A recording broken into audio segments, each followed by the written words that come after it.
DSC అక్రమాలకు AP విద్యాశాఖ మంత్రి నారా లోకేష్ నైతిక బాధ్యత వహించాలి అని వైఎస్ఆర్సీపీ అనంతపురం జిల్లా అధ్యక్షుడు అనంత వెంకటరామిరెడ్డి డిమాండ్ చేశారు. ఉపాధ్యాయ నియామకాల్లో అక్రమాలు నిరసిస్తూ అనంతపురం కలెక్టరేట్ వద్ద వైఎస్ఆర్సీపీ యువజన విభాగం ఆధ్వర్యంలో ధర్నా జరిగింది. నిరుద్యోగుల జీవితాలతో కూటమి ప్రభుత్వం చెలగాటమాడుతోందని మండిపడ్డారు. ఉపాధ్యాయ పోస్టులను చంద్రబాబు, నారా లోకేష్ సక్రమంగా భర్తీ చేయలేకపోయారు అని ఆరోపించారు.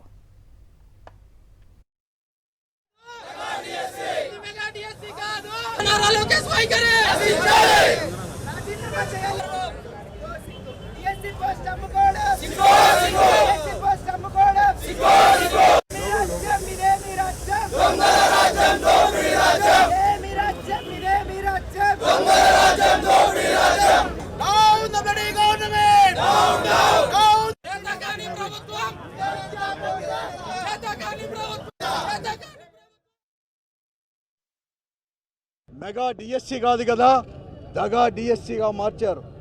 ఈ నిరుద్యోగ యువకుల పట్ల ముఖ్యంగా డిఎస్సి అభ్యర్థుల పేరిట కూడా ఈరోజు ఎంతో కూడా దగా కూడా చేయడం జరిగింది.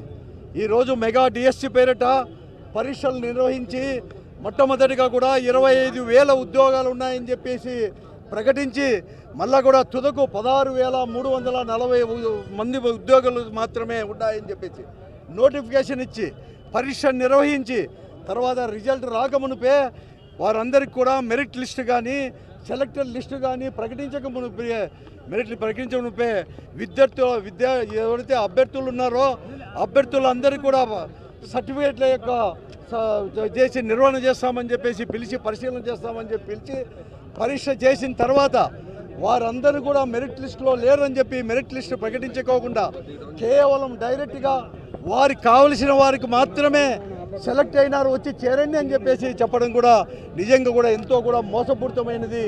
నిరుద్యోగుల పట్ల కూడా దగా చేసినట్టు తప్ప మరొకటి కాదు.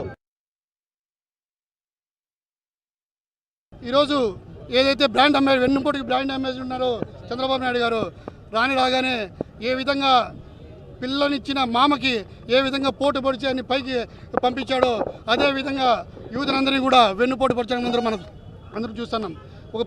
ఏదైనా కూడా ప్రభుత్వం ఒక ఉద్యోగం ఇవ్వాలంటే ఒక ప్రాసెస్ ఉంటుంది. ఆ ప్రాసెస్లో భాగంగా నోటిఫికేషన్ ఇచ్చిన తర్వాత ఎగ్జామ్ పెడతారు. ఆ ఎగ్జామ్ పెట్టిన తర్వాత మెరిట్ లిస్ట్ కూడా బయటకు ఇచ్చే పరిస్థితి ఉంటుంది. ఆ మెరిట్ లిస్ట్ ప్రకారంగానే ర్యాంకుల ప్రకారంగానే ఉద్యోగాలు ఇచ్చేది కూడా మనం ఎక్కడైనా ఏ ప్రభుత్వంలో అయినా కూడా గత ప్రభుత్వంలో కానీ ఏ రాష్ట్రాల ప్రభుత్వంలో కూడా మనందరం కూడా చూసాం.